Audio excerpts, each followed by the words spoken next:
देश में बड़ा साइबर अटैक, जल शक्ति मंत्रालय का ट्विटर हैक, कैसे हुआ, किसने किया अटैक। देश में साइबर अटैक इन दिनों बड़ी समस्या बनती जा रही है। एम्स दिल्ली के सर्वर पर साइबर अटैक के बाद अब केंद्र सरकार के एक मंत्रालय पर ही प्रहार हुआ है। जल शक्ति मंत्रालय का ट्विटर हैंडल हैक हो गया, जिसके बाद कई सारे उल्टे सीधे ट्वीट्स किए गए। वहीं हैकिंग की जैसे ही जानकारी लगी, वैसे ही सिक्योरिटी एजेंसी और साइबर एक्सपर्ट की टीमें जांच में जुट गईं और कुछ ही घंटों के अंदर अकाउंट को रिस्टोर कर लिया। हालांकि हैकिंग करने वाले कौन थे, उनका क्या मकसद था, फिलहाल इसकी जांच जारी है।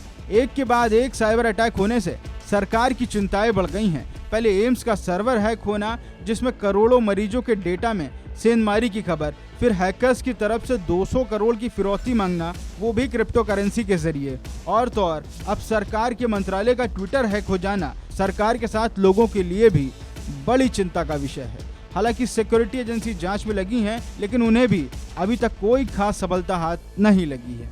विश्व में टेक्नोलॉजी तेजी से आगे बढ़ रही है और टेक्नोलॉजी के चलते तमाम देश भी आगे बढ़ रहे हैं, तो वहीं दूसरी तरफ इसके इस्तेमाल से पहले भी कई लोगों को बड़ा नुकसान हो चुका है। साल 2022 की ही बात करें तो भारत में हैकर्स ने स्पाइसजेट एयरलाइंस के सर्वर को अपना शिकार बनाया था, जिसके चलते बहुत सारी फ्लाइट्स कैंसिल करनी पड़ी थी।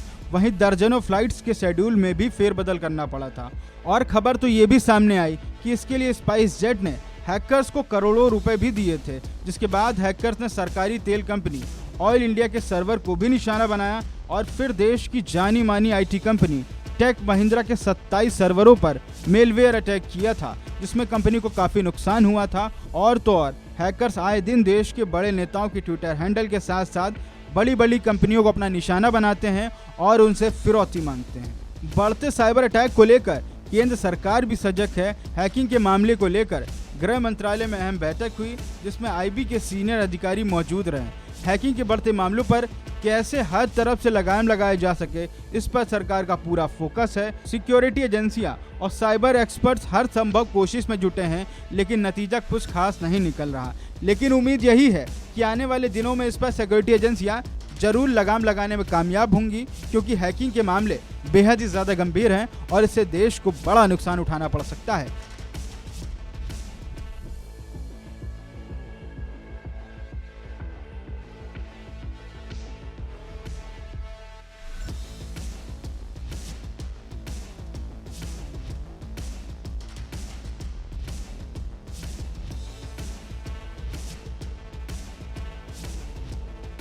इस खबर में फिलहाल इतना ही। बाकी खबरों के लिए आप बने रहिए वन इंडिया हिंदी के साथ।